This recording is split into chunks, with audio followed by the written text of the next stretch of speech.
Hello everyone, welcome back to S NEET. तो आज के वीडियो का टॉपिक होने वाला है एनिमल किंगडम का नेक्स्ट थर्ड फाइलम टीनोफोरा। जैसे कि मैंने पोरिफेरा और सिलेंट्रेटा की ट्रिक ऑलरेडी बता दी है, तो डिस्क्रिप्शन बॉक्स में उनका लिंक मिल जाएगा, तो वहाँ से देख लेना। कुछ बच्चों ने अप्रिशिएट किया कि सर बहुत अच्छा आपने बताया है, अच्छी तरीके से ट्रिक बताई है, जिससे कि अच्छे से याद हो गया। तो इसी सिलसिले में मैं अब टीनोफोरा के बारे में आपको ट्रिक समझाने वाला हूँ। इसको ध्यान से सुन लेना, समझ लेना। उसके बाद मैं आपको क्वेश्चन भी दिखा दूंगा कि किस तरीके के क्वेश्चन इस टॉपिक से पूछे जाते हैं, और इजीली आप इस ट्रिक से उनको अप्रोच कर पाओगे डायरेक्टली, बिना किसी प्रॉब्लम के और बिना किसी कंफ्यूजन के। तो स्टार्ट करेंगे वीडियो। उससे पहले सब्सक्राइब कर देना चैनल पर नए हो तो, क्योंकि इस तरीके के वीडियोस में पॉइंट वाइज आपको डालता रहूंगा, बायोलॉजी से रिलेटेड भी, फिजिक्स से रिलेटेड भी, और केमिस्ट्री का ऑलरेडी वीडियोस मैंने अपलोड किए हुए हैं, जिसमें कि आपको ये बताया हुआ है कि पास्ट में कितने ज़्यादा क्वेश्चन सेम टॉपिक से पूछे जा रहे हैं। उनके बारे में अच्छा सा मैंने वीडियो बनाया हुआ है, तो वो आप ज़रूर से चेक कर लेना। डिस्क्रिप्शन बॉक्स में सारा मिल जाएगा। नए हो तो सब्सक्राइब कर देना, जितना ज़्यादा हो सके शेयर करना इस वीडियो को, ताकि बहुत से बच्चों के लिए ये टॉपिक इजी हो जाए, क्योंकि कंफ्यूजिंग टॉपिक है, हार्ड नहीं बोल सकते, बट बहुत ज़्यादा कंफ्यूजिंग है। तो इस ट्रिक से अगर आप याद रखोगे तो कोई भी हार्ड नहीं लगने वाला। तो ट्रिक की बात करेंगे। सबसे पहले एबीसीडी मेरी माउस फीड, इससे याद रखेंगे। एबीसीडी जो अपन बोलते हैं वो, मेरी मतलब अपना खुद का जो बोलते हैं ना कि ये मेरा वही।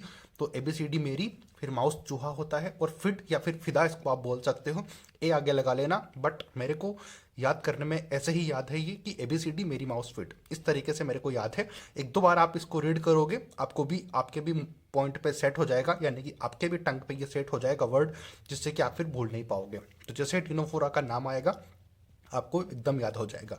तो ये ट्रिक देखने के बाद आप एनसीईआरटी रीड करना ओनली ऑन, और आपका एक भी पॉइंट मिस नहीं होगा। फिर मैं आपको क्वेश्चन भी करवाऊंगा, जिससे कि आपको देख के अच्छे से समझ में आ जाएगा। तो सबसे पहले बात करेंगे, एबीसीडी को इधर से सेपरेट करके नोट कर लेंगे। तो ए का कोई भी मीनिंग नहीं है, यहाँ पे मैंने सर्किल इस पे इसीलिए किया हुआ है कि ए का कोई मीनिंग नहीं है, अपन ने सिर्फ याद करने के पर्पज से इसको लिखा हुआ है। बाकी अपना कोई और गलत इंटेंशन है नहीं, सिर्फ याद करने के लिए ट्रिक्स बनाई हुई है। तो नेक्स्ट बात करते हैं बी का। तो बी से मतलब होता है बायोलुमिनेंस। तो इस टिनोफोरा के अंदर बायोलुमिनेंस प्रेजेंट होता है। जैसे आप एनसीईआरटी समझोगे वो समझ में आ जाएगा। मैं सिर्फ आपको वो पॉइंट हाईलाइट करवा रहा हूँ इस ट्रिक के माध्यम से, कि आपको हर एक पॉइंट एज टिप्स पे रहे। सी से याद रहेगा कॉम्प्लेट। कॉम्प्लेट के बारे में इंपॉर्टेंट ये इसका फीचर है, इंपॉर्टेंट इसका कैरेक्टर है, तो इसके बारे में मैं आपको आगे और एक्सप्लेन करूंगा। बट मेन कैरेक्टर इनका कॉम्प्लेट इनमें प्रेजेंट होती है, तो बहुत बार ये क्वेश्चन भी पूछ लेते हैं। नेक्स्ट बात करते हैं डी, यानी हो गया डिप्लोब्लास्टिक। तो इसकी जो केविटी होती है वो डिप्लोब्लास्टिक होती है, तो ये आपको ध्यान रहेगा। नेक्स्ट बात करते हैं मोस्टली मेराइन ये होते हैं, क्योंकि जैसे जैसे अपन फाइलम स्टार्ट कर रहे हैं, अभी थर्ड वाला फाइलम है ये टीनोफोरा, तो जैसे जैसे अपन आगे बढ़ते रहेंगे तो ये मेनली अपना जो है समुद्र में ही प्रेजेंट होते हैं। स्टार्टिंग वाले पॉइंट जो भी ऑर्गेनिज्म होते हैं स्टार्ट होती है लाइफ, तो आपने बहुत बार देखा होगा कि वाटर से स्टार्ट होता है। तो मोस्टली मेराइन, मेराइन का मतलब हो गया समुद्री ये प्रेजेंट होते हैं। ई और आई को एक साथ नोट किया हुआ है, इसका रीजन है, ई और आई को एक साथ नोट करने का रीजन है कि एक्सटर्नल, ई मीन्स हो गया एक्सटर्नल और आई मीन्स हो गया इंटरनल। तो डाइजेशन इनका अगर पूछे आपसे, तो इंटरनल और एक्सटर्नल बोथ डाइजेशन इसमें प्रेजेंट होता है, इससे आपको समझ में आ जाएगा।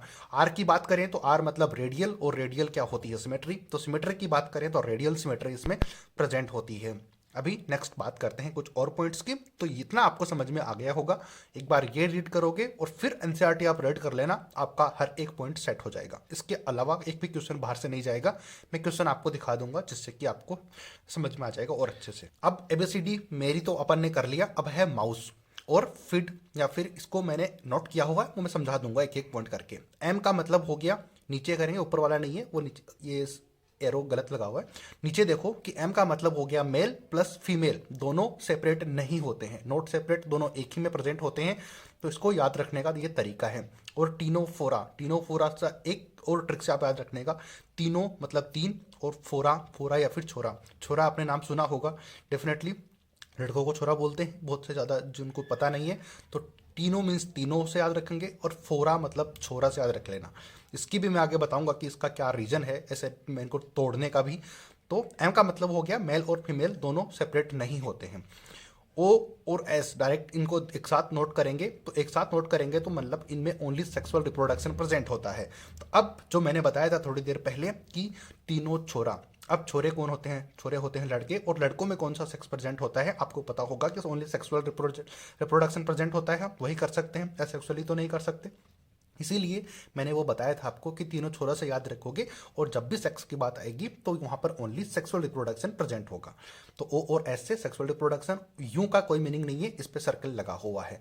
और ये तो आपको समझ में आ गया सेक्स की बात, तो मैंने ट्रिक से आपको वो भी समझा दिया, इससे भी आपको याद रह जाएगा। और लेकिन इस ओ से एक मीनिंग और निकलता है कि ऑर्गेनाइजेशन। ओ मीन्स ऑर्गेनाइजेशन, और ऑर्गेनाइजेशन इसमें टिश्यू लेवल का ऑर्गेनाइजेशन प्रेजेंट होता है, ये भी आप ध्यान रखना। तो ये पॉइंट भी आपको समझ में आ गया होगा। अब MOUSE, जो ई होता है वो मैंने इधर लिखा हुआ है क्योंकि इनका अपन को मीनिंग निकालने से मतलब है। तो इन दोनों का मीनिंग क्या होगा? ई और एफ को साथ लिखेंगे। ई मीन्स हो गया एक्सटर्नल, एफ मीन्स हो गया फर्टिलाइजेशन। तो ये फर्टिलाइजेशन इनमें एक्सटर्नल प्रेजेंट होता है। आई और डी को एक साथ नोट करेंगे तो इनमें जो डेवलपमेंट होता है, डी मीन्स होता है डेवलपमेंट, और वो आई से हो गया इनडायरेक्ट। तो डेवलपमेंट जो होता है वो इनडायरेक्ट डेवलपमेंट इनमें प्रेजेंट होता है। तो ये पॉइंट भी आपको क्लियर हो गया होगा अच्छे से। एक दो बार आप इसको रीड करोगे तो एकदम सेट हो जाएगा आपके वर्ड टू वर्ड। नेक्स्ट बात करते हैं जैसे कि मैंने कहा कि कॉम्प्लेट के बारे में बहुत ज़्यादा इनका स्पेसिफिक कैरेक्टर है, तो ये बहुत बार पूछा जाता है। तो कॉम्प्लेट जो बात करें तो 8 नंबर के अंदर ये प्रेजेंट होती है, यानी कि नंबर ऑफ कॉम्प्लेट होती है वो 8 प्रेजेंट इसमें होती है। तीनों फोरा में आपको याद रखना होगा, और क्वेश्चन जब देखोगे आप तो आप इजीली टिक कर पाओगे सिर्फ ये ट्रिक देख के ओनली। तो बात करें तो ये कॉम्प्लेट बनती कैसे है? तो ये external rows of chelated complete. तो कॉम्प्लेट की बात करें तो होती कौन सी है कि सिलेटेड होती है, ये भी ध्यान रखना होगा। और एक्सटर्नल रोज में से बनती है, ये भी ध्यान रखना होगा। नंबर कितने होते हैं? 8 इन नंबर होती है, ये भी आपको ध्यान रखना पड़ेगा। तो इससे बहुत बार क्वेश्चन पूछते हैं। ये कॉम्प्लेट के बारे में मैंने थोड़ा एक्स्ट्रा नॉलेज आपको दे दिया है। अब बात करते हैं एग्जाम्पल्स की।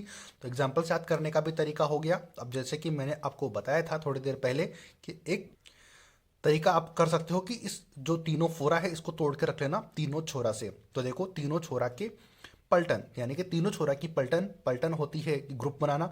तो पी से आ जाएगा प्लूरोब्रेकिया, और टी से आ जाएगा टीनो प्लाना। अब अगर ये भी तरीका आपको याद नहीं रहता है तो मैं एक्स्ट्रा बताता हूँ आपको कि तीनों छोरा की अगर बात कर रहे हैं तो इसको देखो टीनो प्लाना, यानी कि तीनों प्लाना मतलब प्लान कर रहे हैं। तीनों प्लान क्या कर रहे हैं कि प्लूरोब्रेकिया, प्लूरो मीन्स हो गया ब्रेकिया, प्लूरो याद रखो कि आप किसी को बांध, जो डैम होता है उसको तोड़ने की बात ही हो रही है। तो तीनों प्लाना यानी कि तीनों प्लान कर रहे हैं। प्लूरो ब्रेकिया, ब्रेक यानी तोड़ना, और प्लूरो यानी कि प्लूरो को नहीं तोड़ सकते, बट एक डैम को याद रख लो कि डैम को तोड़ने की बात हो रही है। तो इससे भी आपको याद रह जाएगा। तो जिस भी तरीके से आपको याद रखे वो आपको इजीली याद रह जाएगा।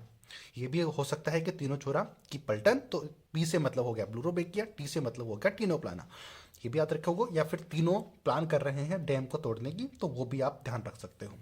तो ये बात हुई टीनोफोरा की। अभी बात करते हैं क्वेश्चंस की। तो वो क्वेश्चन आप देखो। अगर यहाँ तक वीडियो पसंद आया है तो सब्सक्राइब चैनल को कर लेना, लाइक जरूर कर देना। क्वेश्चन आपके स्क्रीन के ऊपर चल रहे होंगे तो उनको आप ध्यान से देख के आराम से क्लिक कर लेना। टिक करके बताना मुझे कमेंट बॉक्स में कि इसका ये आंसर है, और क्या इस ट्रिक से आपके ये क्वेश्चन सोल्व हो रहे हैं या फिर नहीं।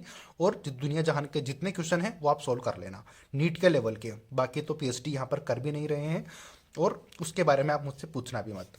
बट जो बात थी नीट के क्वेश्चंस की तो वो इजीली लग जाएंगे। अगर इतना समझ में आया है तो लाइक जरूर करना वीडियो को, यहाँ तक देखा है तो जरूर लाइक करना।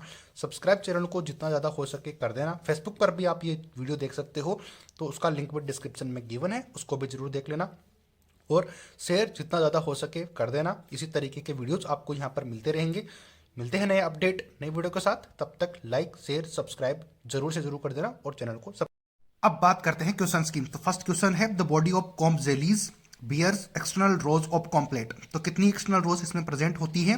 तो इसका आंसर आपको खुद को देखने को मिल जाएगा। तो जो मैंने ऑलरेडी वीडियो में बताया हुआ है, और आंसर आपको देखने को मिल जाएगा। फर्स्ट 8 रोज इसमें प्रेजेंट होती है। नेक्स्ट बात करते हैं the type of comb plates are present in the Ctenophora. तो कौन सी जो कॉम्प्लेट है कैसी मैंने बताई थी आपको याद हो जाएगा। आंसर बी है सिलेटेड। नेक्स्ट क्वेश्चन बात करते हैं। तो ये क्वेश्चन आप देखो, तो ये है सिमेट्री के बारे में। तो सिमेट्री कौन सी प्रेजेंट होती है इसके अंदर? देखो central axis divided body organise into 2 identical halves के अंदर डिवाइड हो रही है। तो आपका आंसर आपको देखने को मिल गया। नेक्स्ट बात करते हैं कि which of the following statement is correct. तो फर्स्ट जो ऑप्शन आपको दिख रहा है वो एकदम सही है, सेकंड वाला भी सही है, तो इसका आंसर फोर्थ हो जाएगा। अब जो बात छूट गई है वो आपको क्वेश्चन में क्लियर हो जाएगी। The mode of reproduction in Ctenophora, reproduction already आपको समझ आ गया है, आंसर इसका बी होगा।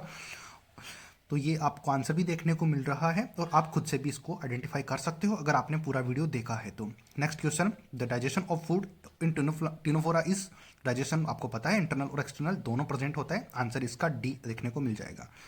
तो मिलते हैं, थैंक यू सो मच।